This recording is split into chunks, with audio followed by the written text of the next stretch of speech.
વડોદરા શહેરમાં સ્વચ્છતા અભિયાન હેઠળ લાખો કરોડો રૂપિયાનો ખર્ચ કરવામાં આવે છે, ત્યારે બીજી બાજુ કોર્પોરેશનના અધિકારીઓ અને કર્મચારીઓ દ્વારા જ રોડ રસ્તા પર કચરો નાખવામાં આવે છે। ત્યારે સામાજિક કાર્યકર કમલેશ પરમાર દ્વારા વધુમાં જણાવ્યું હતું કે વોર્ડ નંબર 7ના સુનિલ સાહેબ અને રોશની બહેન દ્વારા સૂચન આપી કચરો નાખવામાં આવે છે।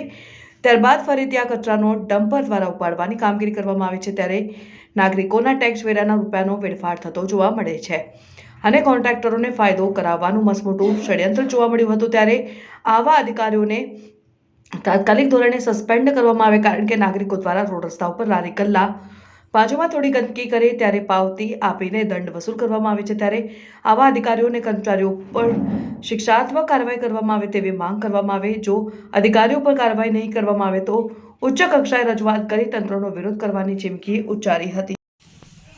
સ્વચ્છ વડોદરા, સુંદર વડોદરા, પરંતુ આજે અમે વડોદરા શહેર મહાનગરપાલિકાના મ્યુનિસિપલ કમિશનર સાહેબ, મેયર સાહેબ, ચેરમેન સાહેબનું ધ્યાન દોરવાનો એક અમારો નાનકડો પ્રયાસ છે।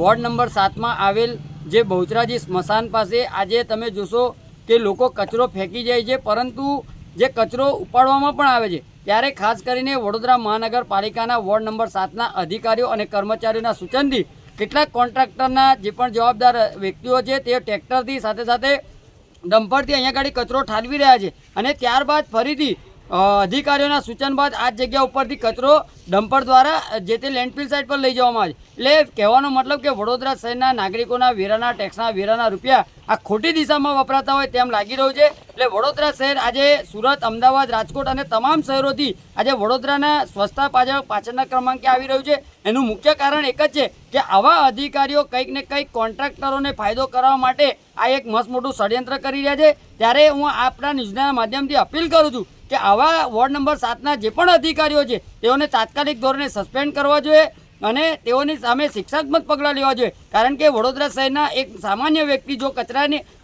લારીની આજુબાજુની અંદર થોડી ગંદકી કરતા હોય ત્યારે 500 થી 1000 રૂપિયાનો દંડ ફટકારવામાં આવતો હોય છે અને દંડની પાવતી આપવામાં આવતી હોય છે। ત્યારે વડોદરા શહેરના મેયર, કમિશનર, ચેરમેનશ્રીને હાથ જોડીને એક અમારી અપીલ છે કે વડોદરા શહેરમાં એક દાખલો બેસે અને એક ઉત્તમ ઉદાહરણ સાબિત થાય, કારણ કે આ રીતનું કૃત્ય બીજી વાર ન કરે તે માટે વહેલામાં વહેલી તકે આવા તમામ અધિકારીઓ સામે શિક્ષાત્મક પગલાં લેવા જોઈએ અને તાત્કાલિક ધોરણે સસ્પેન્ડ કરવા જોઈએ તેવી અમારી માંગ છે।